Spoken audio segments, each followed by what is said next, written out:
अब भाई हम लोग का क्या है, एग्रीकल्चर एंड अलाइड सेक्टर के बारे में देख लेते हैं क्या क्या न्यूज़ में था। तो अन्न चक्र टूल न्यूज़ में क्यों था, the union minister of consumer affairs food and public distribution launched the Anna Chakra PDS supply chain optimisation tool and scan portal to modernise the PDS system. About Anna Chakra, it is a public distribution system supply chain optimization tool that leverages advanced algorithms to identify optimal routes and ensure seamless movement of food grains. It is an initiative to the Department of Food Public Distribution developed in collaboration with the World Food Program and IIT Delhi. It is integrated with the PM Gati Shakti platform and FOIS Freight Operations Information System, portal of the railways through the Unified Logistic Interface platform. About Scan Subsidy Claim Application for NFSA portal aims to provide a single window submission of subsidy claims by states, claim scrutiny and approval by DFPD, facilitating expeditious settlement process through end-to-end workflow automation. About public distribution system देख लेते PDS के बारे में. By coverage, it is the world's largest food distribution program operated under joint responsibility of center and state. Center through FCI procurement, storage, transportation and bulk allocation of food grains. States operational responsibility including allocation within states, identification of eligible families, issuing of ration cards and supervisions of FPS. Evolution of PDS, revamped PDS 1992, targeted PDS 1997, Antyodaya अन्न योजना 2000, national food security act 2013, प्रधानमंत्री गरीब कल्याण अन्न योजना 2020। अब देखिए हम लोग नेक्स्ट क्या है, rubber board unveiled ISNR and INR connect. News में क्या होता था, the initiative ISNR Indian sustainable natural rubber and INR connect were unveiled on the occasion of the platinum jubilee celebration of the Rubber Act 1947. The Act of 1947 provided for the establishment of Rubber Board, works under Ministry of Commerce and Industry to ensure overall development of the rubber industry in the country. Initiative के बारे में देख लेते हैं। ISNR क्या है, तो aims at aligning Indian rubber production with the stringent European Union deforestation regulations standard. A key feature of ISNR is its traceability certification, guarantees the rubber origin and certifies its compliance. INR Connect, web-based platform designed to connect growers and untapped rubber holdings with interested adopters to maintain to maximize plantation productivity. Rubber crop के बारे में थोड़ा देख लेते हैं। इसका scientific name क्या है, Hevea brasiliensis rubber tree, native of Amazon river basin, introduced to tropical Asia and Africa by the British. Rubber is obtain in the form of latex from tree. Conditions क्या चाहिए था plantation के लिए, तो climate कैसा होना चाहिए, tropical climate with annual rainfall of 200 to 300 centimetre is suited for cultivation. Temperature आपका 25 to 34 डिग्री सेंटीग्रेड होना चाहिए with 80% relative humidity. Soil it requires deep laterite fertile soil deficient in phosphorus. अब देखिए status of India rubber sector. India में rubber sector का क्या status है, production, तो India ranks third in global rubber production after Thailand and Indonesia.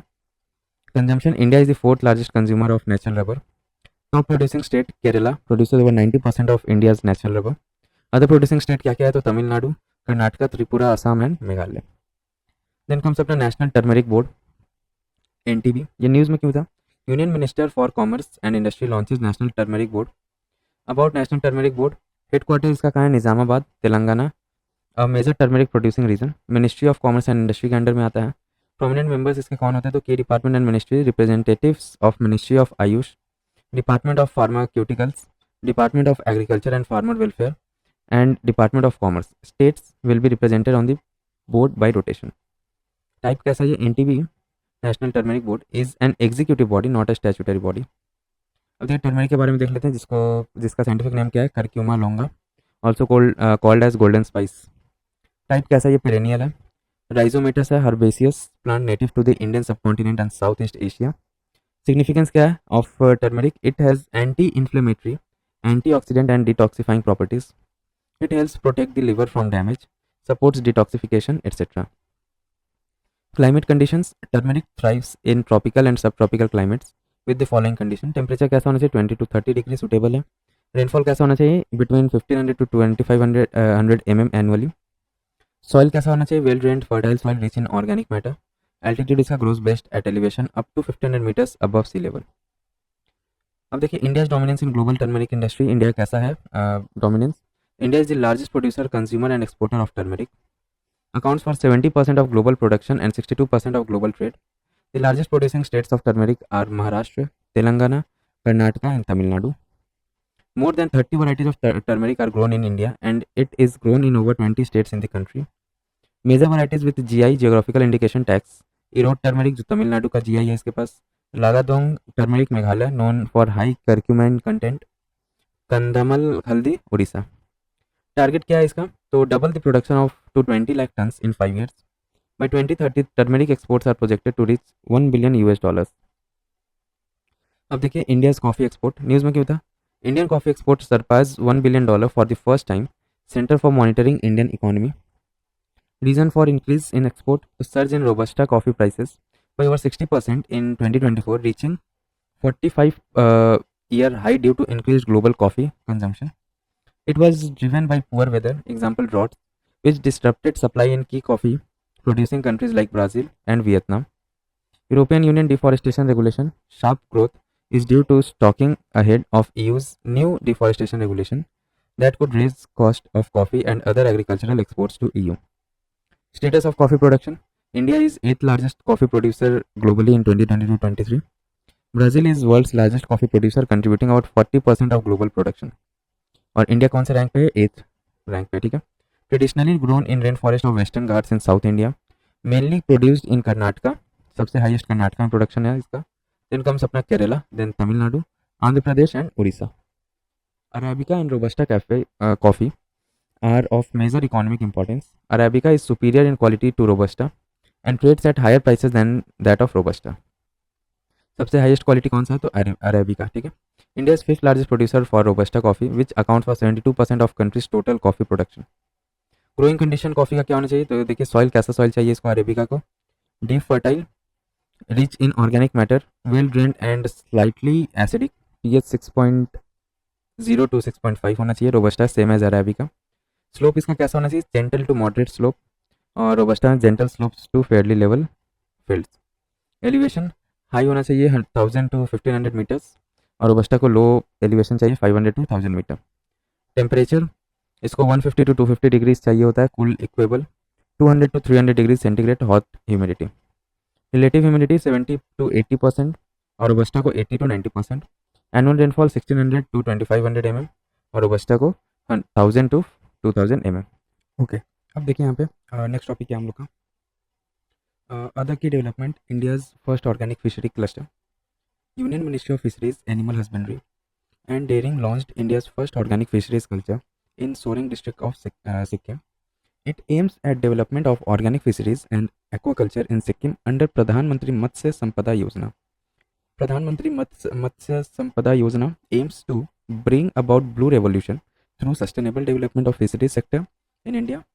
PMMSY provides for adoption of cluster-based approach to enhance competitiveness of fisheries sector, facilitate economies of scale and generate higher incomes. Organic fisheries focuses on ecologically healthy fish farming system, avoiding the use of harmful chemicals, antibiotics and pesticides. Then comes अपना basic animal husbandry statistics BHS 2024. Ministry of Fisheries, Animal Husbandry and Dairying released BHS 2024 on National Milk Day 26th November to celebrate birth anniversary of Dr. Verghese Kurian, father of white revolution in India. की findings क्या था इसमें? तो milk देखिए, milk का क्या है? Production. India leads in milk production globally with an estimated 239.30 million tons in 23-24. Growth 5.62 over the past 10 years. Top milk producing state क्या है? UP, Rajasthan and Madhya Pradesh. एक के बारे में देख रहे थे. Production. India is second globally with an estimated 142.77 billion numbers in 23-24. Growth 6.8% over past 10 years. Major states Andhra Pradesh followed by Tamil Nadu. वोल देखिए, production estimated at 33.69 million kg. Growth 0.22% over last year. Then comes अपना world organisation for animal health. Indian Council of Agricultural Research National Research Center on Equines in Haryana has been granted WOH reference laboratories status. This recognition is specifically for its expertise in equine pyroplasmosis disease. Equine pyroplasmosis is caused by tick-borne protozoan parasite, affects horses, donkeys, mules and zebras. World Organization for Animal Health के बारे में देख लेते हैं. ये inter governmental organisation है जो 1924 में फॉर्म हुआ था ऑब्जेक्टिव क्या है इसका? Disseminating information on animal disease and improving animal health globally. Members इसका 183 कंट्रीज है including India. Headquarter Paris, France. ठीक है। देन कम्स अपना digitization of land records. Union Minister of Rural Development recently notified that nearly 95% of the land records have been digitized in rural India since 2016. The achievement is due to Digital India Land Record Modernization Program. ये है कि अब digital India land record modernization programme तो 2016 में launch हुआ था by revamping the national land record modernization programme. किस ministry के अंडर में आता है? तो सेंट्रल सेक्टर स्कीम है जो department of land resources ministry of rural development के अंडर में आता है। It has been extended from 21-22 to 25-26 with addition of two new components, that is computerization of all revenue codes in country and their integration with land records, consent based linking of Aadhaar number with records of rights. Aim क्या है इसका? To replace manual presumptive land title system with a digital conclusive land titling system. Key initiative under DILRMP तो BHU Aadhaar, unique land parcel identification number, a 14-digit alphanumeric code for each land parcel to streamline real estate transactions, resolve property dispute and improve disaster management efforts. National Generic Documents Registration System, e-registration ensuring a uniform process for the document registration. Bhumi Samman awards platinum grading for district achieving saturation of core components of DIL RMP. अब आइए बनाना cultivation के बारे में देख लेते हैं। News में क्या होता है? According to agricultural and processed food products export development authority, India has achieved a tenfold increase in banana exports over the past decade and aims to reach $1 billion in the next 5 years. In financial year 23-24, India exported bananas worth $300 million, a substantial leap from 176 million in 22-23. Banana cultivation के बारे में देख लेते हैं कैसा climate चाहिए होता है। तो ट्रॉपिकल क्रॉप है ये, जो टेम्परेचर कितना चाहिए? 15 to 35 degree centigrade with relative humidity of 75 to 85%. Soil, deep rich loamy soil with pH between 6.5 to 7.5. Should have good drainage, adequate fertility and moisture should neither be too acidic or alkaline. Major varieties: dwarf, Cavendish, Robusta, Monthan, Puvan, Nendran, etc. Major producers: Andhra Pradesh, Maharashtra, Gujarat, etc. Then देखिए हम लोग का tobacco board. On its formation, the tobacco board highlights the earning of flue-cured Virginia tobacco या FCB tobacco farmers have more than doubled between 2019-22, 23-24. 4 साल में जो है ना डबल से ज़्यादा इसका इंक्रीज हो गया। FCB tobacco is a high quality aromatic tobacco variety widely used in production of cigarettes. Currently, India is second largest producer of tobacco in world after China, fourth in FCB. Headquarter इसका कहाँ है? Guntur, Andhra Pradesh. Tobacco board ministry कौन से ministry में आता है? Department of commerce, ministry of commerce and industry. Genesis established on 1st January 1976 by an Act of Parliament, Tobacco Board Act 1975. Objective क्या है इसका? Promote development of tobacco industry including regulations of production, distribution and export of FCB tobacco. Project विस्तार क्या है? देखिए, IIT Madras has partnered with Ministry of Agriculture and Farmer Welfare on Project Vistar virtually. About Vistar, it is a network of networks, AI augmented, and every state can build their own agri advisory network. It is a comprehensive network that connects decentralized database to provide seamless access to vital agricultural resources. Objective क्या है इसका? Enhances decision making and resource utilization. Significance: expand access to high quality advisory services on crop production, marketing, value addition and supply chain management. Provide farmers with information on relevant government schemes. ठीक है, ये सब विस्तार का है, project विस्तार का points है। देन कम्स अपना नैनो फर्टिलाइजर। ये क्या है? Indian scientists have developed a nano material coating made of nano clay for muriate of potash. ठीक है, पोटैश है रहेगा इसमें MOP. MOP serves 80% of potassium fertilizer need. Nano fertilizer है क्या? Nano fertilizers are nutrients that are encapsulated or coated within nano material measuring 100 nanometers or less.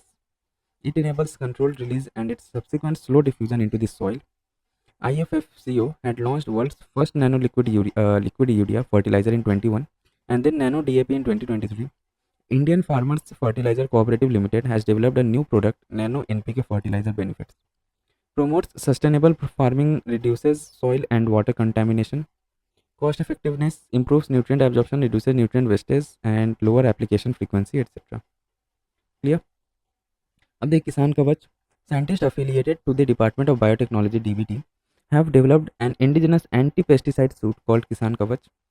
है क्या ये? तो developed by brick in stem Bangalore, ये एक कंपनी है It is designed to protect farmers from harmful effect of the pesticides exposure.